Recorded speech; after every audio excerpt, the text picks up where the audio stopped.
حضرت ام سلمہ بیان کرتی ہیں حضور علیہ السلام نے ارشاد فرمایا اذا حضرتم المریض او المیت فقولوا خیرا، کہ جب تم کسی مریض یا میت کے پاس جو ہے وہ جاتے ہیں، حضور ارشاد فرماتے ہیں کہ تو پھر تم اچھی بات کرو.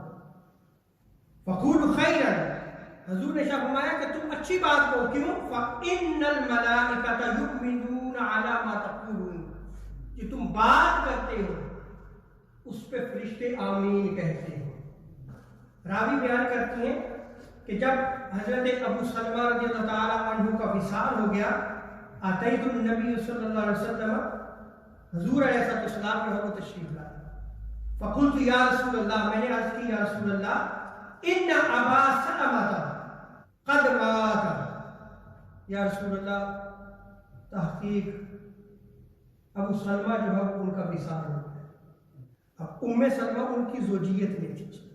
قال، حضور علیہ السلام نے فرمایا قولی اللہم اغفر لی ولہ، حضور نے تعلیم دے دی، ان کا وصال ہو گیا ابو سلمہ کہ تم اللہ سے دعا کرو کہ اے اللہ اس کی بھی بخشش و مغفرت فرما اور میری بھی بخشش و مغفرت فرما. یہ دلیل ہے کہ جنازے سے قبل دعا مانگنا حضور علیہ السلام کی تعلیم ہے، حضور علیہ السلام نے سکھایا ہے.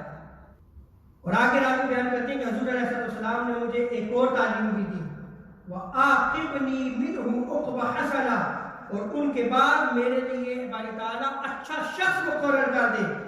بس حضرت ام سلمہ ام المومنین رضی اللہ تعالیٰ عنہ فرماتی ہیں کہ بس اللہ تعالیٰ نے میرے لیے ان کے بعد ان سے بہتر محمد مصطفیٰ صلی اللہ علیہ وسلم کو مقرر فرما دیا.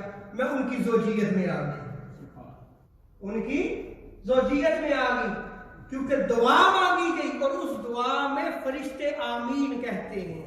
یہ وہ وقت ہوتا ہے جیسے حضور نے فرمایا کہ جب تم میت کے پاس جاؤ یا کسی مریض کی عیادت کے لیے جا رہے ہو، یہ وہ وقت ہوتا ہے کہ جب فرشتے جو ہے وہ آمین کہتے ہیں.